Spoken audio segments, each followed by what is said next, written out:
All right, so that homework we got is due at the end of the day on Sunday, I believe it's set as, so you kind of have the weekend to finish up anything there.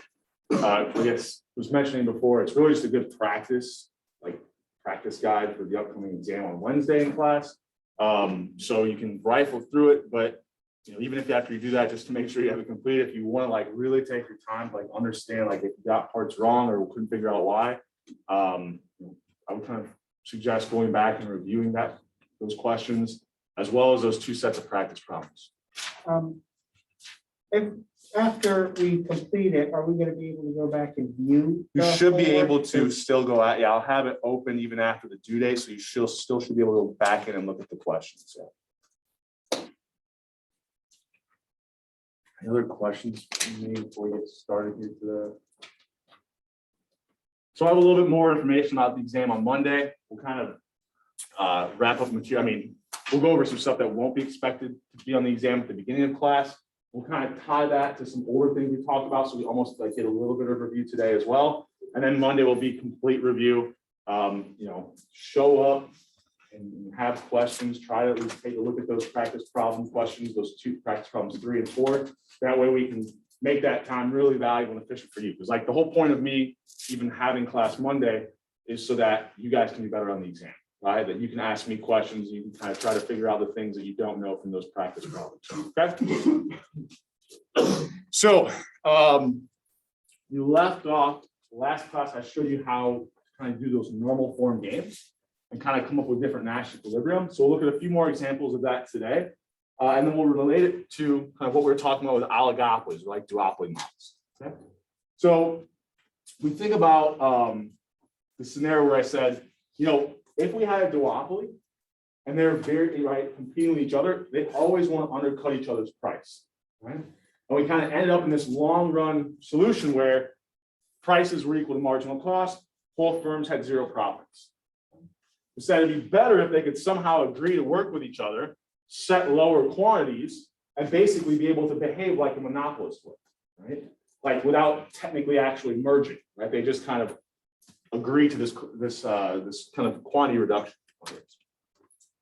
So we were kind of using T-Mobile and Verizon, I think, as the duopolists. I showed you some examples like with the demand schedule, and we kind of said, yeah, each firm should produce, instead of, I think it was 60, they should produce a lower quantity of 30, which would be the quantity the monopolist would choose, right? Well, the monopolist would choose 60, right? If we have 2 firms and they're each producing 30, they're producing the same as a monopolist would. Okay.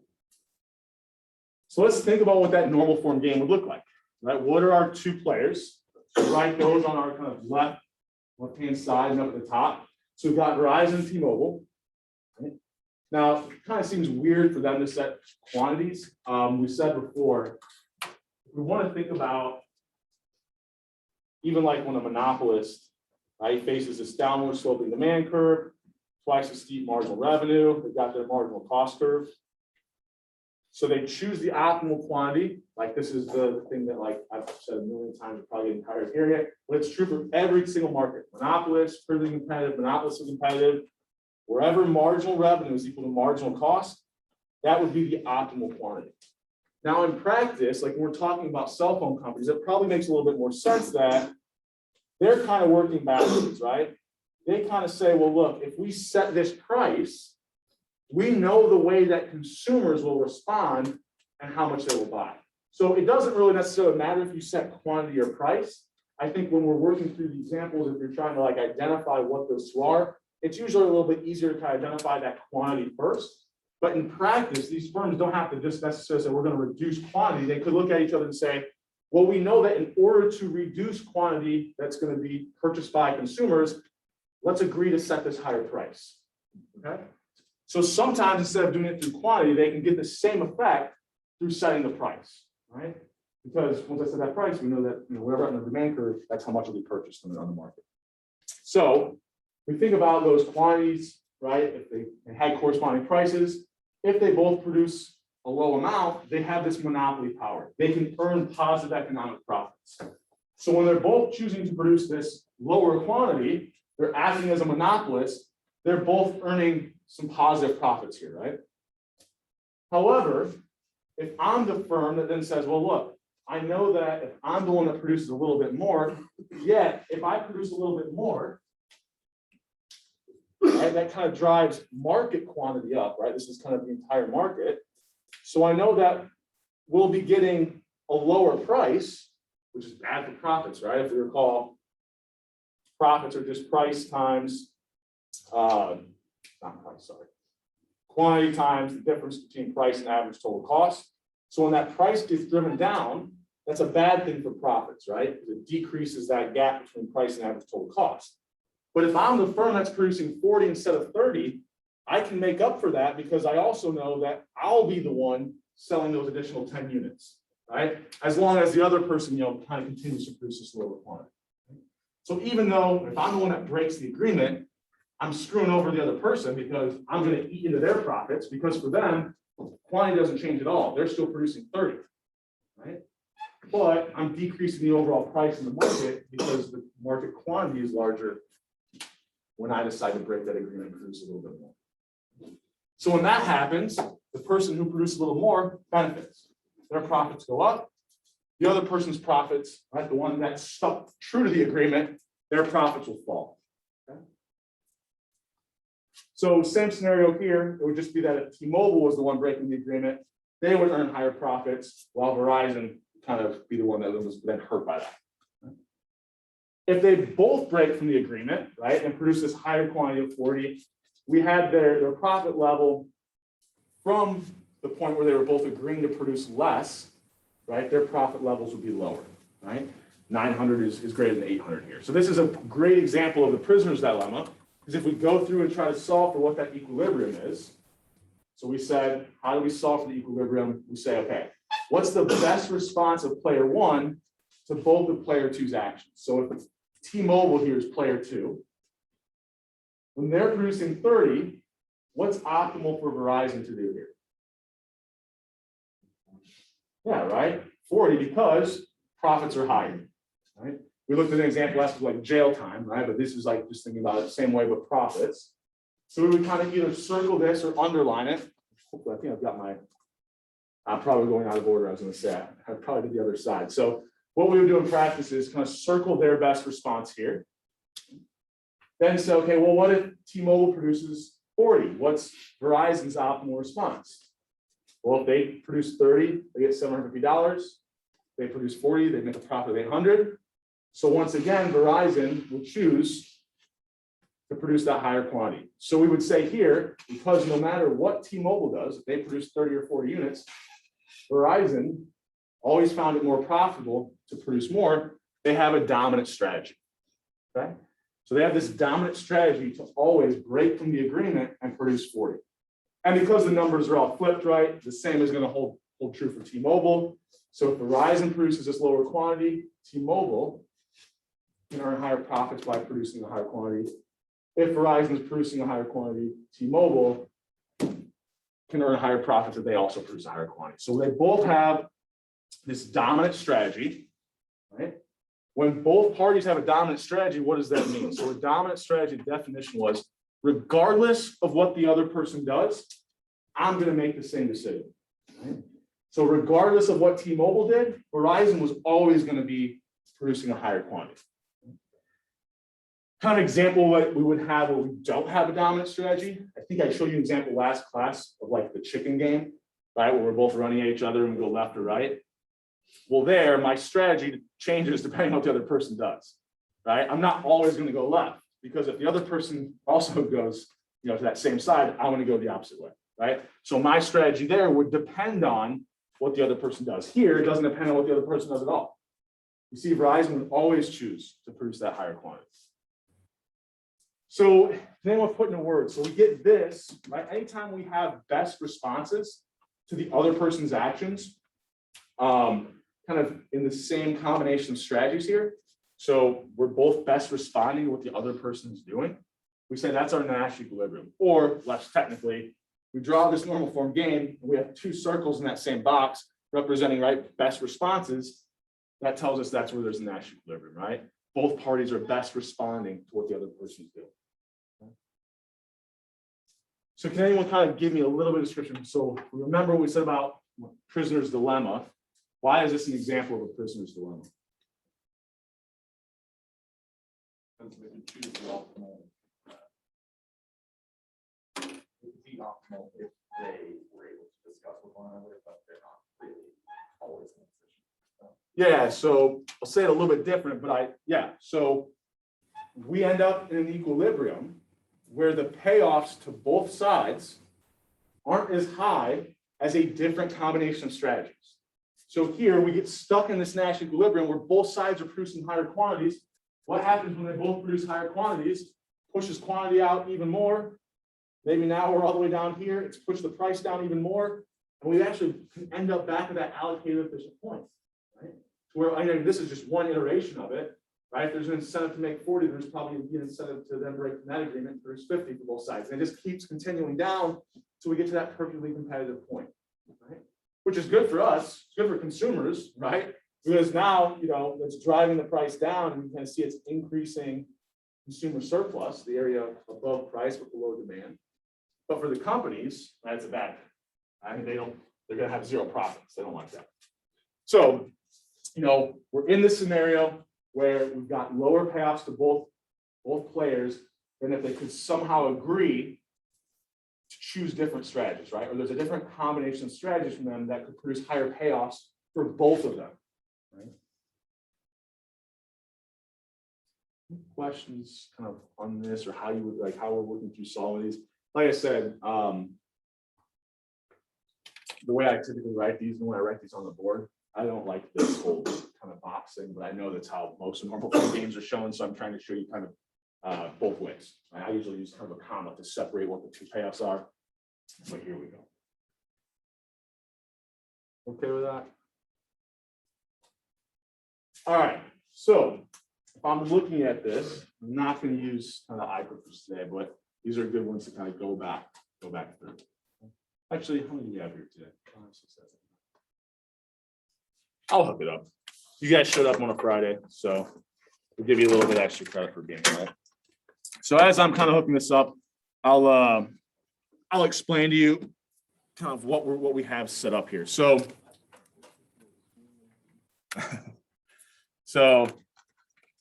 we've got two airline companies, and here's an example where instead of choosing quantities, right, they're deciding what to choose prices as. So let me get out of this here for a second.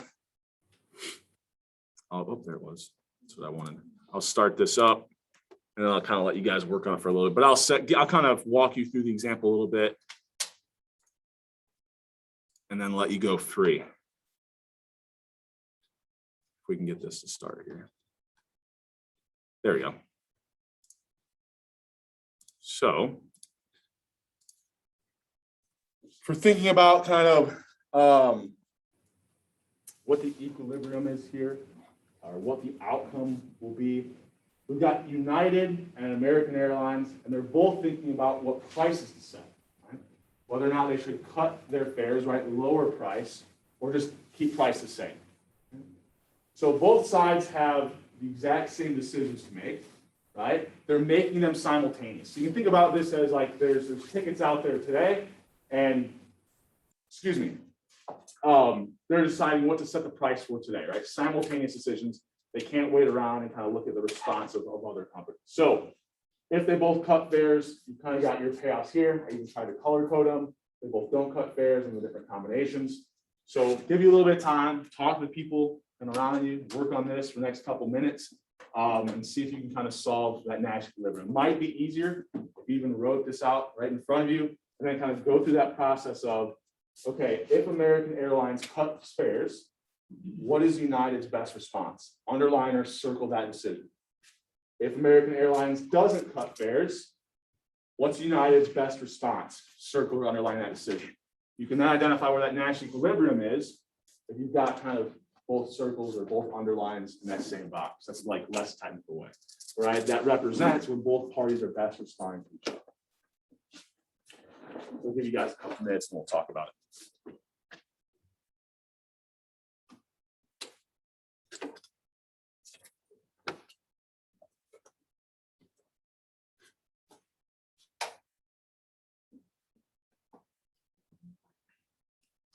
I said, work with the people around you. Maybe they have a part of it that they know that you don't, and maybe you have a part of it that they don't know how to do. So.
All right.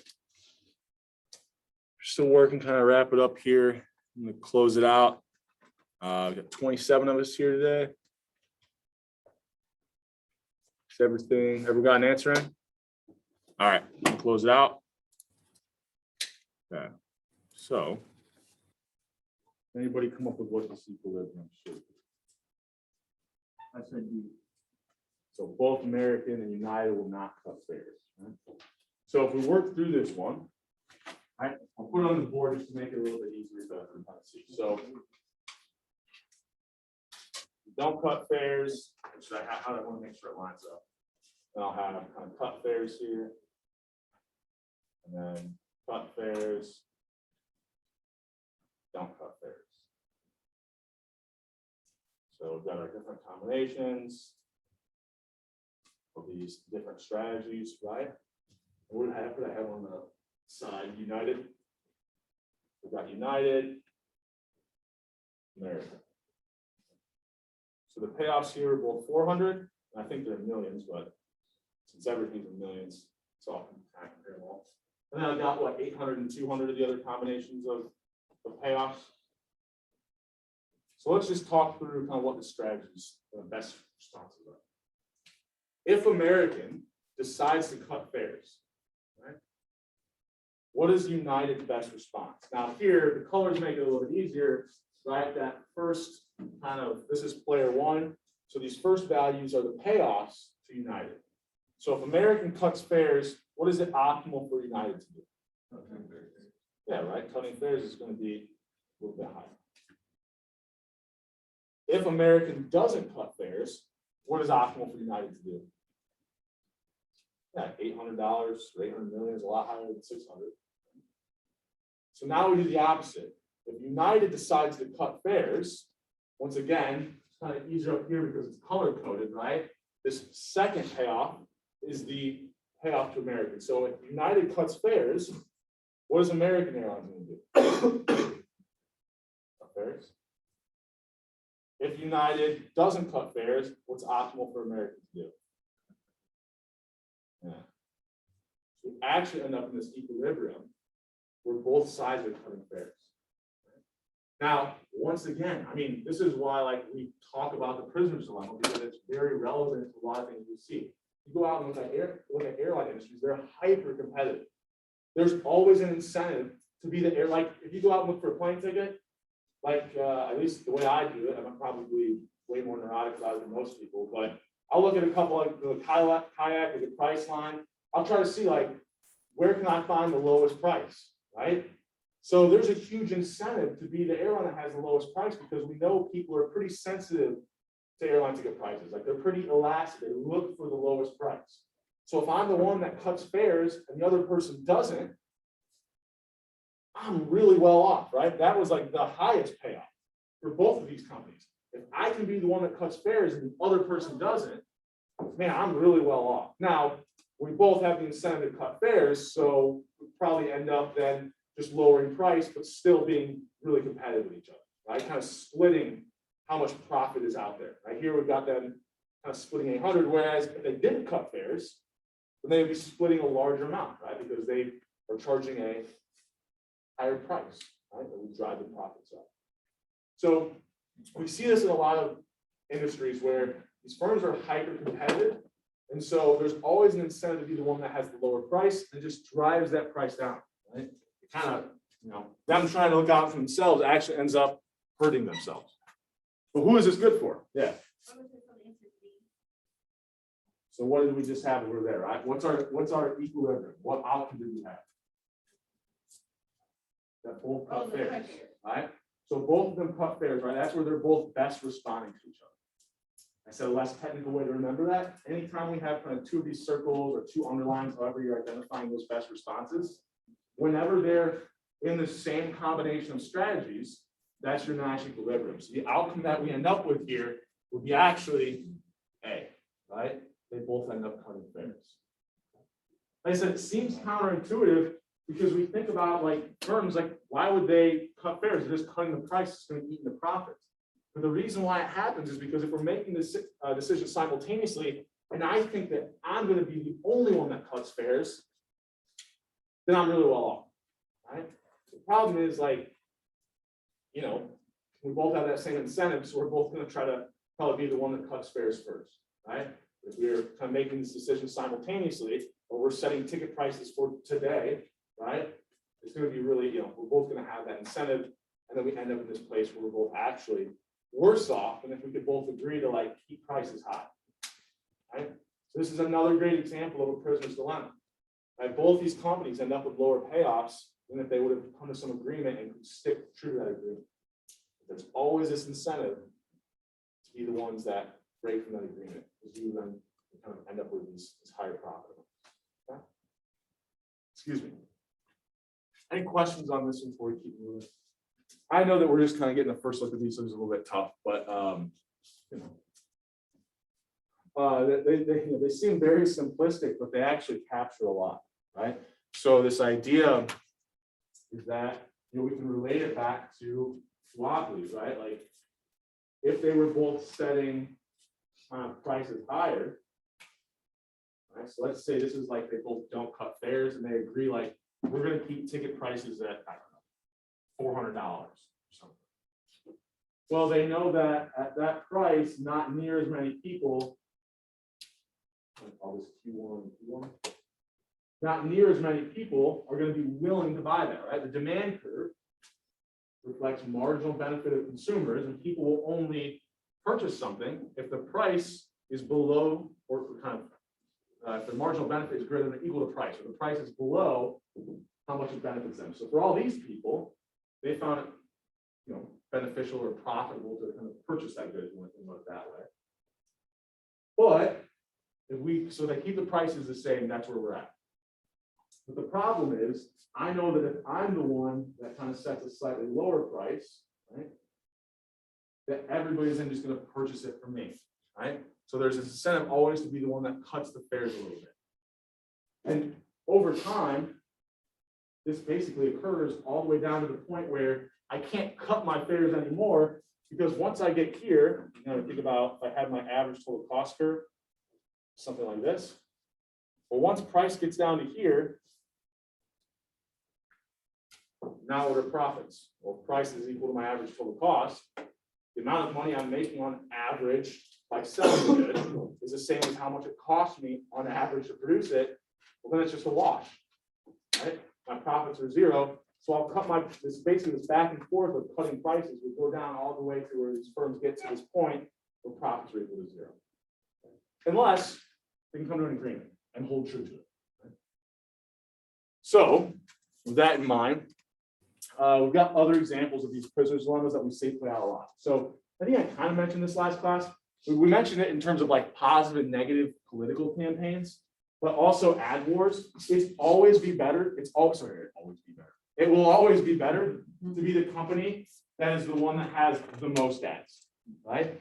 Because if you're out there a little bit more than your competitor, you're going to be the one who's attracting more consumers. Now, if you're both out there equally as much, then it's a wash. Same kind of idea, right? So ad wars, there's always an incentive to be the one that's spending a little more. And you'll kind of hear sometimes people call this like, let me see, I have it here, an arms race. We think about usually arms race is like more military, like kind of terminology, but really there's like an arms race when it comes to ad spending as well. So the arms race in military superpowers is that it's always better to be the country that's spending more on their military, right? Because as soon as you're not, well, then someone might come and invade, you might take you over. So it's the same kind of incentives. I skipped one here, but basically, we do have one really good example of, and they try to limit their power, but oil companies are one of the best examples of cartels actually being able to, well, I guess we do it here, agree to not cut prices, right? Kind of setting that price of oil and keeping it high. They're the best example we have of a cartel that does not break from the agreement for whatever reason. Maybe the value to them is not solely profit driven, but it's like, they're thinking long term, like there's gains to be made long term if we can finally continue to work with each other at setting these higher oil prices, which is really bad for us, right? If they can break from the agreement, if these cartels didn't exist in the oil industry, then what happens? Well, they compete, drive that price down. Now when I go to fill up my car, it's a lot cheaper, right? But, as I said, they're probably the best example we have of a cartel really coordinating their actions. We see this with common resources as well. We'll kind of dive a little bit more into this probably after the exam. We'll start talking about things like externalities. And you don't have to have these specific cases memorized, but I'm just kind of mentioning to see what we're doing here is solving these normal form games can be put into practice in several different areas. I think the best common resource example I heard was so if we both agree, we kind of think about this as cut fares or not, but if we both agree to fish in a pond, but only to take so many fish out of the pond to eat, maybe we agree that we're both only going to take 5, right? So we both have enough food and things are good, right? Or we're both selling the fish and making enough money. But there's always an incentive to be the one that, well, yeah, but I can use a little extra money, so I'm going to keep a few more fish to sell in the market this week.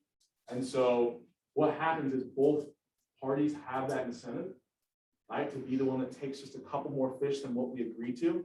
And the whole reason why we agreed to this is because we're trying to allow that fish population to be sustain itself over time. If I start to take too many fish out, eventually it just dies off and nobody gets any fish anymore, right? Now we don't have a livelihood. Well, the problem is going to be, here I've kind of shown you really simplistic examples, right? This is econ, just principles of microeconomics, right? But in practice, you can have more than 2 players. We could have normal form games that have several strategies. You can, and this is, you don't want to do this, but it gets tough. You can then start to think about, you could have 3 players and do a 3-dimensional normal form game. You start to add more players in. It's not something you can even visualize. It's a bunch of these matrices that are in the computer you can solve. But so starting out, it's the same principles that would apply to those examples that we have tons of players with. So if you've got a whole village that lives around this pond, and there's always an incentive for everyone fishing from this pond to just take a couple more fish than what we all agreed to, right? If everyone has that incentive, basically what you end up with is this common resource kind of gets wiped out, right? What's one way we can stop that from happening? Well, if there's an incentive to keep a few more fish, let's just impose some really big costs. We see this with hunting, right? You only get so many deer tags, right? If you get caught going over that, there are huge fines, right? So we can, decrease that incentive by creating it with some regulation. But yeah, if we just kind of let things go willy-nilly, this is these common resources, sometimes we drive populations down. Really good example of that. You look at the buffalo population, right? There was any regulation there. It was always kind of better to kind of get rid of them in order to keep them for every single individual involved, and then kind of drive them down to extinction. All right, where are we at in time? Okay, so what do I want to do for the rest of the class here? I know that we went through prisoner's dilemma quite a bit. We've talked about the benefits to society and not, right? If they hold true to the agreement, it's good for the companies. If they don't, it's good for consumers, right? It drives that price down, which is good for us. Okay? However, potentially it has some negative effects to people outside of those markets as well. So a military arms spending race, right? That might be good for the countries involved, but potentially not for others. Right? So I think what I'm going to do, we already did this last class. Kind of looked at negative campaign ads, how we solve those. I believe I showed you this chicken game. You can kind of, the chicken game, I just gave you like an arbitrary one. You can do this in R&D as well. So I'll show you an example here of research and development of two different companies. Here I chose Ford and Toyota. If they both do not invest in research and development, they cannot increase kind of their profits, or they're not going to increase their profits more from what they currently are, right? If I don't invest into research and development of my products, right, none of us are better off. If we both kind of start investing, right, there's going to be some kind of synergies. We're both increasing kind of the products that we're putting out there, so people are willing to pay more for them. So we both increase our profits by 6 million. Now the problem is, if, for example, Toyota decides not to put any money into research and development, but Ford does, right? Well, what's going to happen is that new innovation, like whatever part they come up with the car, or whatever, however they can decrease the miles per gallon, or whatever that innovation is. Well, once that technology is out there, unless it's patented, anybody can use it, right? And so sometimes it's not necessarily even a particular part. What if in research and development, Ford realizes people really don't like boxy cars, right? So they start selling sleeker looking cars, but they had to put all this money into like doing these surveys, consumer reports, and figuring out what consumers like. Toyota hasn't spent any time or money at all on it, but then sees Ford start to roll these cars out and people really like them. They can just start changing their, the way their car looks as well. So it doesn't even have to be a part, because you could argue with a part, I can just patent it, right, to prevent the other side from using it. But here, if it's something that everybody can use, like it's just common knowledge, well, once that research and development is done by Ford, everyone's using it, even the firms that didn't invest. So that firm that didn't invest gets like all these huge rewards, right? Can make another $10 million. While Ford, right, they had to spend all this money. They now have to compete with this other person that has the product they dumped all this money into. And so they're actually kind of earning quite a bit less profits than if they could both agree to both put money into research and development, and then kind of split the costs, split the additional profits even. So if Ford were to release a smoother, slicker car, Yeah. and they also at the same time released an ad campaign for that, but at the same time made fun of, in some capacity, Toyota or some generic companies' blockiness, then wouldn't it sort of look like Toyota is folding Ford to consumers if they continue to make sleek? Yeah, so you could argue the example I gave is not a great one in terms of the sleekness, right? Because you can do other things to prevent the firm from copycat, right? But if it's easier to think about this as usually when I'm putting things in like research and development, it's usually some type of innovation, right? But the thing about this, so you can patent a certain product, but once it's out there, it's easy to reverse engineer and figure out something very similar, but that doesn't go against that patent. So I probably would argue that it is better to think about some of these goods, or some of these parts that are made for the individual cars in this example. But I'd have to know a little bit more about patent law probably to tell you exactly what type of parts that these companies would fit with this example real well. But there's tons of examples in pharmaceuticals, right, of generic brands like from overseas or something like that. Basically, don't put any money into research and development, reverse engineer some pharmaceuticals and start selling them somewhere else. But this was kind of an example that took what we did last class with the chicken game, where I was kind of just thinking about like going left or right. Now am I putting money into research development, or am I not? If we work through this one, right? If Ford is putting money into research and development, it's optimal for Toyota not to. If Ford is not putting money into research and development, which one should Toyota choose? Well, they should put money into research and development, right? Whereas when Toyota is putting money into research and development, what is it optimal for Ford to do? Well, 10 million is higher than 6 million. And then if Toyota is not putting money into research and development, what is it optimal for Ford to do? Well, 1 million is higher than 0, right? So this is kind of another weird one where, you know, you would kind of think about like, kind of sucks if you're the first person to start putting money into research and development, right? Because yeah, you are better off than you were before, but man, you're not near as better off as the other person, right? And probably in practice, like I'm using this to kind of show you an example where we have 2 Nash equilibrium, right? So here I've got 2 circles with 2 different combinations of strategies. So here we would say that there's multiple Nash equilibrium. We actually don't know which one we're going to end up with. In practice, this example probably isn't as good in terms of when I'm thinking about Toyota and Ford. We're going to start thinking about sequential decision making. All these normal form games assume that we have simultaneous decision making. So when we're talking about things like changing over time, it's likely that we're going to have people making decisions at different times, and we'll start doing these things called extensive form games, right? Which can capture the fact that sometimes it's too simplistic to assume that everyone's going to make simultaneous changes. Now, there's some situations like setting prices where airline prices are set day to day where it works, right? But in practice, it's, you know, maybe there's somewhere where it doesn't.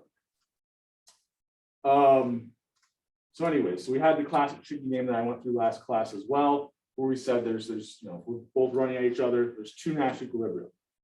I go left, you go right, or you go right, I go left. Right? Those are kind of 2 different combinations of strategies where we said that the Nash equilibrium exists. So I want to show you this one. I don't want to spend too much time on it because I'm not going to give you something like this on exam or really push it this far. But I wanted to show you what it looks like if we had 3 different strategies. And I stole this from an old textbook, so it's a little blurry. I probably should just take some time and write it out myself. But if you think about rock, paper, scissors, like what is it optimal? Like what's the optimal play, right? Well, if you knew what the other person was going to do, like you know the best response, right? You know that if somebody throws rocks, you throw paper. Paper beats rocks. We're following kind of normal rock, paper, scissors. You've never played rock, paper, scissors. It's like these, you throw rock, paper, scissors, one of them beats the other, right? So you can go through and determine, okay, if the other person throws rock as player 1, how can I win? Well, if I throw rock, it's a draw, right? Rock and rock, nothing happens. If I throw paper, paper beats rock. So we'll just say 1 is if I win. And then if I throw scissors, what the other person threw rock, that's a -1. I lost, right? So what's optimal for me to do if the other person throws rock? Well, I should throw paper. What if they throw paper? Well, the optimal thing for me to do is throw scissors. Right? Scissors cuts paper. If they throw scissors, the optimal thing for me to do would be throw rock, right? Rock. So you can go through, identify all these best responses, and notice we don't have any combination of strategies where there's 2 circles, right? Or what that's really telling us is there's no combination of strategies where we can both be best responding to each other. Because think about it, there's no, like if you throw a rock, I know I should throw something else. And if I throw that, you know, you should throw something else, right? So there's never going to be a scenario where I shouldn't change my decision, or if I change my decision, I couldn't be better off. So this would be actually an example where we say we have no equilibrium, right? And it basically just becomes a guessing game, right? You don't know, the other person doesn't have a dominant strategy, right? And that's like the fun of rock, paper, scissors was like when you're young, is just that like everybody's like on the playing field, right? You're just throwing out, we could build in, maybe there's some using previous outcomes to like build future expectations or something. But in terms of the very first time you play, you don't have anything, you're just both guessing, right? So this is an example I want to show with no Nash equilibrium, but they can exist, okay? Any questions on any of this normal form game stuff before we kind of transition a little bit? Yeah. Is it rare to have a no Nash equilibrium or have none? I don't know if I would necessarily say it's not as common to.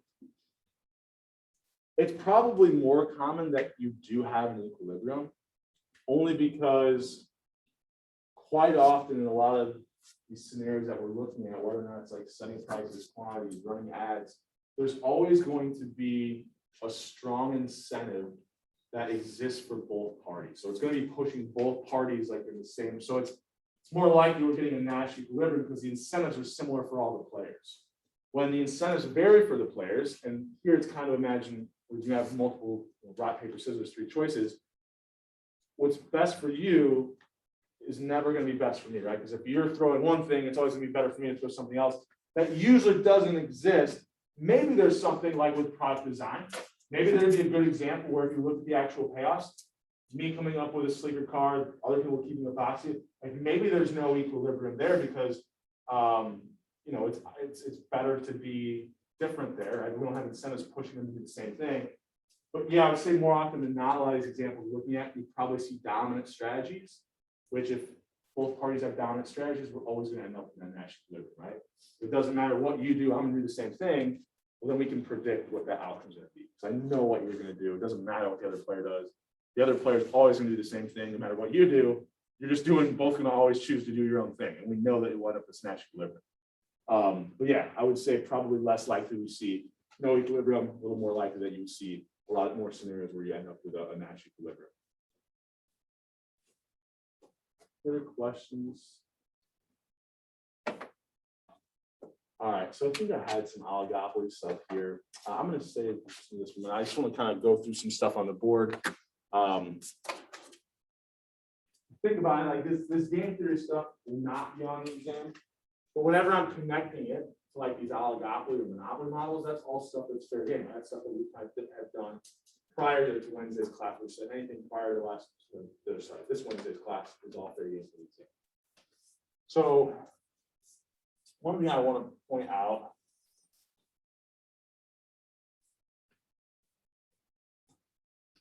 when we're thinking about these markets. Let's think about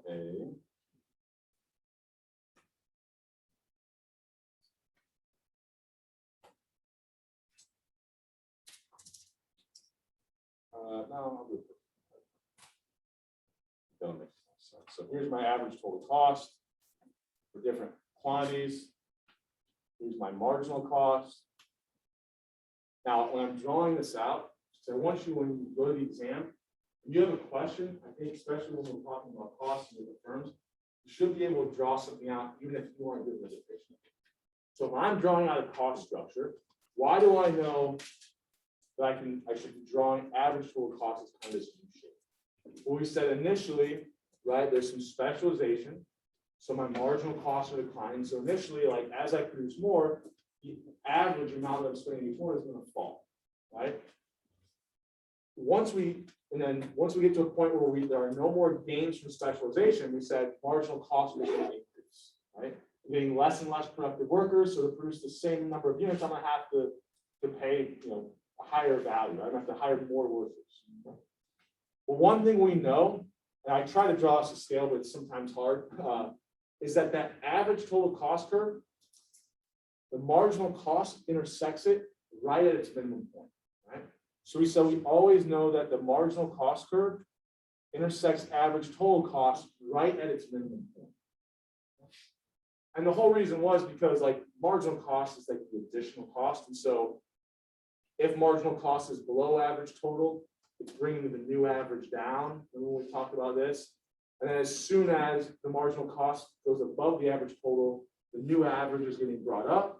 And so we know that when they intersect, it'll be right at that lowest point of average total cost. We then had the scenario where in the short run, I know that my average variable cost, right, is going to be a little bit lower than my average total because I have these things I can't change, right?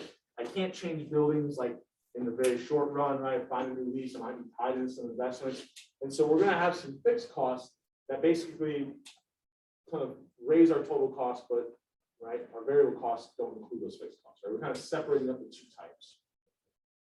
So we said that in the short run, perfectly competitive firms, long or short run, their marginal revenue is going to be whatever the equilibrium price of that good is, right? If I try to charge higher prices, the other goods are so homogeneous, look so much like mine, nobody's gonna buy from me. This is the idea of like bottled water, right? If you start raising the the price of your bottled water, and all it is just regular bottled water, like not Fiji or any of these like brands that kind of try to create a different, right, differentiate their product. You have to take that equilibrium price as given. So where would the optimal quantity be? This is something all of you need to know on the exam. Every firm chooses the optimal quantity. How? Said it earlier in this class. Where marginal cost is equal to marginal revenue, right? We said why. You kind of think about it as marginal profits would really just be, right, the difference between the additional revenues generated and the additional costs, right? The difference between additional revenue and additional costs would be additional profits, right? How much I'm making versus how much I'm spending. The difference between that, that's how much I'm profiting. So as long as marginal revenue is above marginal cost, I want to keep producing those units because I'm increasing profits, right? As long as this is positive, for every unit I add, I'm adding a positive amount to my profits. And it's all of that represents, right? The difference between marginal revenue and marginal cost. So I'll do that up to the point where they're exactly equal. We say at that point, we're indifferent, right? In practice, like we always I had this problem when I was in undergrad. Is, well, if profits, right, if marginal revenue is equal to marginal cost, a change of marginal profit there is zero. So why am I making it? And really, we select that quantity as where we stop producing, right? We say we're really indifferent at that point. So in practice, like let's say this quantity was 100, we really can't say whether or not the firm is going to produce 99 or 100, right? Because that 99th unit, we know they're going to produce that because there's still a difference between marginal revenue and marginal cost. There's still increasing profit. We can't really say whether or not they're going to produce that 100th unit because the additional profit is zero. They don't benefit if they do it. They're not hurt if they don't do it. It's just our convention that we say we identify the equilibrium quantity wherever they are indifferent about producing. So we say that the optimal quantity is 100 because we know that anything past that point, they definitely won't produce, right? If I produce at 101st unit, marginal cost is now above marginal revenue. Now I'm just decreasing profits, right? If marginal cost is greater than marginal revenue, this is going to be negative, right? Or about to be less than zero. So then I'm just eating into my profits, right? I'm just changing profits in the wrong direction. Okay? So it's kind of talking through these, just reminding ourselves of different models. If I'm at a point like this, what's true about my profits? Profits are negative. Why? Because at this optimal quantity, average total cost is much higher than price. And we said, here's our profit equation. I'll get out of this second, or out of the way in a second to what it is. So as soon as average total cost goes above price, I now have negative profits, right? But we also said that as long as price is above what, we'll stay open in the short run. Yeah, so as long as it's above our average variable, right, which here, you kind of see it is, right, then we'll stay open in the short run because it minimizes our losses. Like we still have negative profits, right? But if we just shut down altogether, we would have much larger losses, right? So, and we kind of walk through the formula as to why that is. But yeah, as long as price is above average variable cost, we said we'll continue to operate in the short run. Over time, what do I know is going to happen to this price? What's going to happen in this market? There's negative profits. Firms are going to leave the market.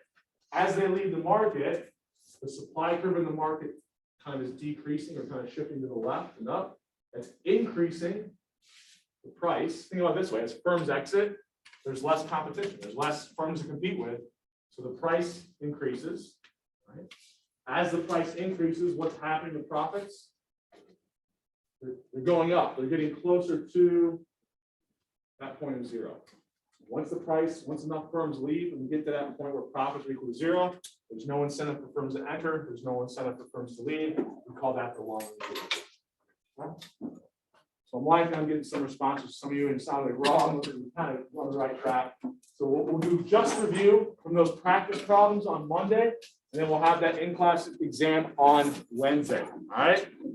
Have a fun weekend, stay safe, I'll see you guys on Monday.